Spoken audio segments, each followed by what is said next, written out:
예, 국민의힘 전당대회 열기 정말 뜨겁습니다. 일단 후보 8명 가운데 5명을 추리는 예비 경선이 어제부터 오늘까지 치러지고요. 결과는 오늘 발표가 될 예정입니다. 그런데 너무 뜨겁다 보니까 이제 계파 논쟁까지 튀어나왔습니다. 나경원 후보가요.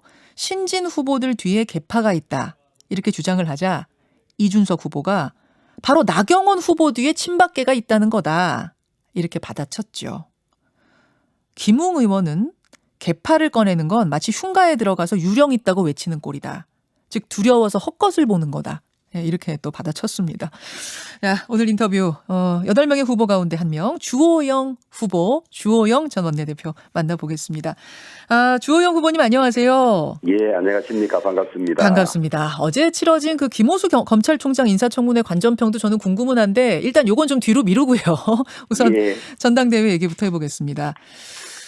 진짜 나경원 후보 주장처럼 이번 전당대회에 특정 계파 그림자가 비치는 겁니까? 모르겠습니다. 저는 나 후보 직접 뭐 어떤 근거로 그런 말 한지를 들어보지 못해서 제가 단정적으로 말씀하기는 어렵습니다만은 그것이 뭐 계파까지 가는지 안 가는지는 모르지만은 예. 이 지금 뽑히는 당 대표가 경선을 공정하게 관리해야 하는데 특정 대선 후보와 친분 관계가 뚜렷하면 아무리 공정하게 한다 하더라도 그게 시비가 되는 것이거든요. 그럴 뿐만 아니라 또 공공연하게 어떤 사람을 대통령 만드는 게 내 목적이다 이렇게 이야기를 했으니까 아마 그런 점을 가지고 개파라고 하지 않았나 이렇게 봅니다. 그 특정 후보라 하면 지금 여론조사 지지율 1위 나오는 이준석 전 최고위원을 말씀하시는 것 같아요. 저는 나 후보도 그렇게 보는 걸로 알고 있습니다. 그렇습니까? 예. 특정 대선 후보를 뭐 공개적으로 지지한다고 했던 사람은 당대표로 적합하지 않다. 예, 또 뭐 특별한 인연 관계가 많습니다. 그 사무실에서 근무한 적도 있고, 예. 또 아빠와도 관계가 있고 이런 문제들 때문에 아마 그런 시비를 못 벗어날 겁니다. 아니 근데 뭐 사실은 의원님들도 정치 오래 하시다 보면 누구랑도 친하게 지내기도 하고 사적인 관계 있고 이렇더라도 공직 맡으면 딱 그거 끊고 하시잖아요. 이제 친소 관계는 그런데 공정은 공정하게 하는 것도 매우 중요하지만은 공정하다고 보이는 것이 더 중요하거든요. 아무리 공정하다고 해도 공정하지 않다고 여겨질 때는 그건 시비가 붙을 수밖에 없거든요. 그런 의미. 예. 알겠습니다. 아니 근데 오히려 주호영 후보님 뒤에 계파 그림자가 있다라는 보도도 어제 나왔어요. 어떤 계파가 있는가요? 그 보도에 따르면 국민통합연대라는 모임이 주호영 후보를 지지하기로 결의했는데 그 모임은 친이계 모임이다. 그래서 친이계가 사실상 주호영 후보를 미는 거 아니냐 이런 보도였습니다. 지금 뭐 친이계가 어디 있으며 제가 알기로 우파 시민단체로 우파 보수 시민단체로 알고 있거든요. 예. 거기서 뭐 저하고는 어떤 소통도 없이 그런 결정을 한 걸로 저도 나중에 보도를 보고 알았는데 현역 의원 하나도 없는 그게 무슨 개파입니까? 현역 의원은 한 명도 없습니까? 아니 그렇죠. 시민사회단체 대표들로 구성된 걸로 제가 파악을 했어요. 그리고 한 번도 그쪽하고 논의하신 적은 없으세요? 밀어달라 뭐 아니면 좀 지지해 주시고. 그게 오히려 도움이 될지 안 될지도 모르는데 왜 뭐 도와달라 안 도와달라고 하겠습니까? 그러나 단체들은 이런 때가 되면 자신들의 존재감을 드러내고 이렇게 하기 위해서 뭐 이런 일들이 있는 걸로 제가 듣고 있거든요. 알겠습니다. 현역 의원 한 사람도 없는데 무슨 개파입니까? 말을 만들려고 하니 개파지. 그분들 자발적 지지다? 이제 그런 말씀이시죠? 아니 그렇기도 하고 지금 뭐 친이계가 이명박 대통령 감옥 가 계시고 뭐 친이계가 사라진 지 언젠데 그걸 개파라 그래요. 그렇군요. 그래서 사실은 계파 그림자 얘기가 계파 논쟁 얘기가 나오는데 계파 논쟁은 아니라고 보시는 것 같아요. 주호영 의원께서는. 무슨 점에 관해서? 그러니까 지금 뭐 국민의힘 전당대회에 계파 논쟁이 벌어지고 있다 얘기하는데 아니 이제 계파라고 하면 주로 현역 의원들 중심으로 또 당 대표가 되거나 대통령 후보를 중심으로 일어나는 거 아니겠습니까? 그렇죠. 그런 계파라면 언론에서 지금 유일하게 유승민 계파만 있다고 보도되고 있지 않습니까?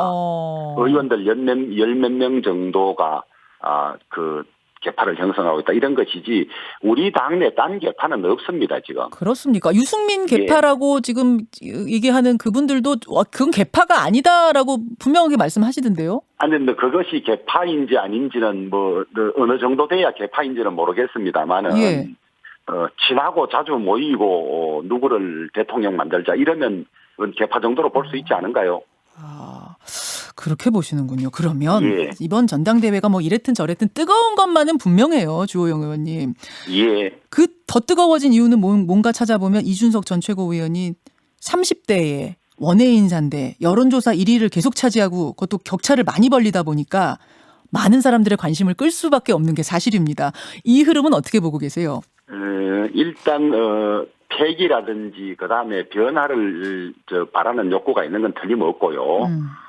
그러나 그것이 당의 적절한 비율로 도입이 돼야 되는 것이지 이번 당대표는 책임을 지고 대선을 치러야 하는데 원외 국회의원 100명이 넘게 있는 이 당에서 원외가 당대표가 돼서는 당을 이끌기가 쉽지 않습니다. 우선 여러 가지 정치 경험도 마찬가지고 그런데 이렇게 이제 국민적 관심을 끌게 된 것은 다행스러운 일이긴 한데 민주당 전당대회 전에 여론조사가 3건 있었습니다.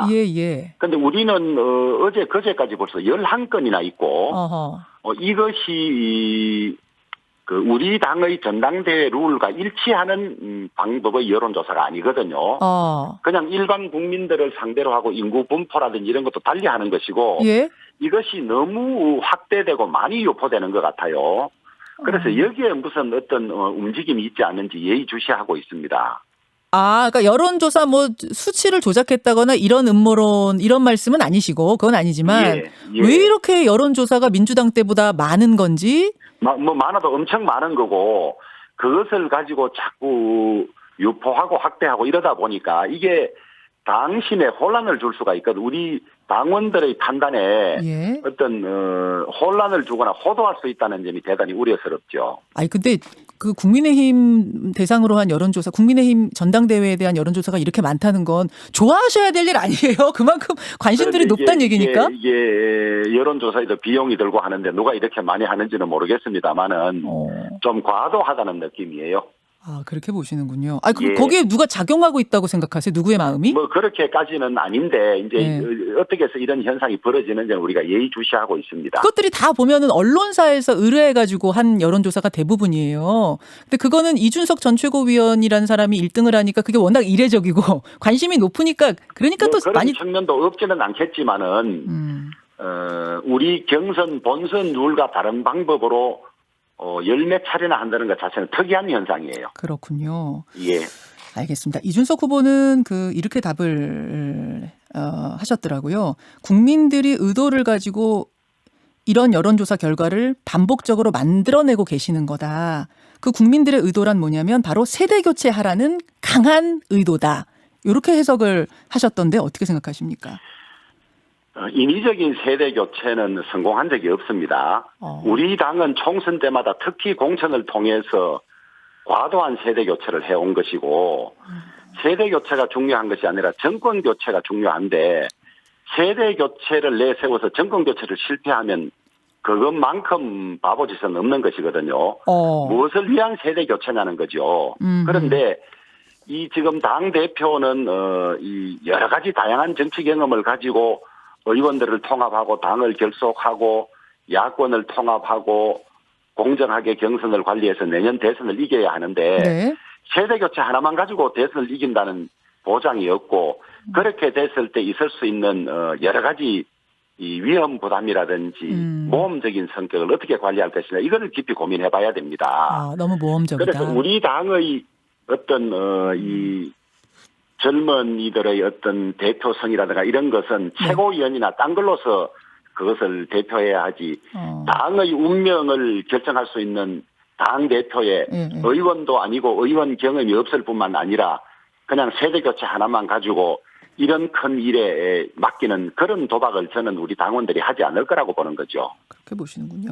알겠습니다. 대선 이야기 나온 김에 최재형 감사원장을 야권의 대선 후보군으로 사실상 처음 끌어올린 분이 주호영 후보님이시더라고요.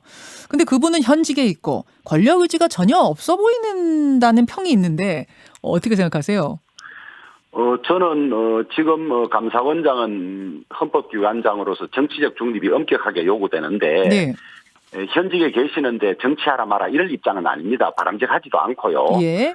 다만 이미 일부 언론에서 그분에 대한 여론조사에서 그분이 앞서가는 내용도 나오고 있고 이래서 만약에 신분을 벗어나서 나라의 이 미래를 걱정하고 자신의 포부를 가지고 나라를 경영할 그런 때가 온다면 우리는 기꺼이 환영하고 우리의 플랫폼에 모실 수 있다 이런 이야기죠. 그 정도 수준이군요. 그렇습니다. 예. 어떤 뭐 교감이 있다든지 그런 건 아니고요. 네, 그렇지는 않습니다. 예. 알겠습니다. 이제 뭐 시간이 얼마 안 남았습니다만 김호수 검찰총장 후보자 인사청문회 어떻게 보셨는지 짧게 평을 좀 들어볼까요? 아니 제가 굳이 말씀드릴 것도 없이 저런 사람도 검찰총장이 되는구나 하는 아주 악설레를 남기는 거죠. 검찰총장에게 요구되는 가장 중요한 자질은 정치적 독립성과 중립성 아니겠습니까? 예. 근데 이분이 그 사이에 공직에 있을 동안에 했던 일 중에 무슨 윤석열 총장 수사권 문제라든지 그다음에 김학의 전 법무부 차관 출국 관련해서 본인이 중립성을 지키지 못한 것이 드러났고 또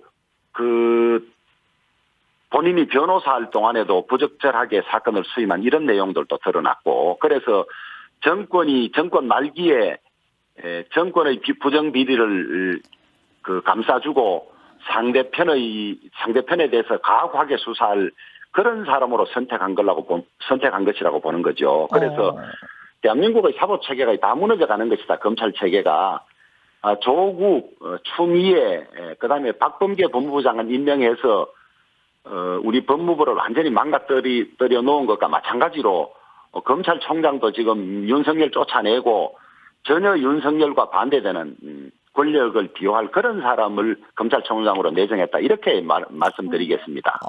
굉장히 지금 강하게 비판을 하셨는데 예. 어제 뭐 이런저런 그 수입 문제라든지 그런 것에 대한 해명이 나왔는데 그걸로는 불충분했습니까? 그게 해명이 되겠습니까? 알겠습니다. 예. 자, 오늘 예비 경선 결과 발표가 몇 시에 나오나요? 그것은 여론조사 결과가 다 취합되면 나오는데 아마 시간을 못 박아놓지는 않은 걸로 그렇습니까? 알고 있습니다. 오늘까지 여론조사 결과를 전화를 다 돌리고 이르면 밤 아니면 내일 나올 수도 있겠군요. 그렇습니다. 예, 근데 오늘 좀 나올 수 있다고 듣고 있습니다. 그렇습니까? 자신 있으십니까? 예. 어떤 자신 말씀이죠? 컷오프 통과와 당대표 자신. 컷오프 통과는 질문을 두 번째로 받습니다. 컷오프 될 거냐 말 거냐 묻는 거는 저한테는 좀 그거 아닙니까? 예. 당대표 자신.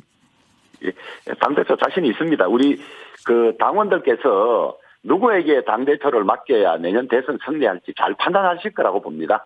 자신 있습니다. 여기까지 말씀 듣죠. 주호영 의원님 고맙습니다. 감사합니다. 국민의힘 주호영 의원이었습니다. 김현정의 뉴스쇼는 청취자 여러분의 참여로 이루어집니다. 트위터, 페이스북, 레인보우 게시판, 그리고 단문 50원, 장문 100원의 유료 문자 샵 1212, 우물정 1212 통해 참여하실 수 있습니다. 김현정의 뉴스쇼, 여러분과 함께 만듭니다.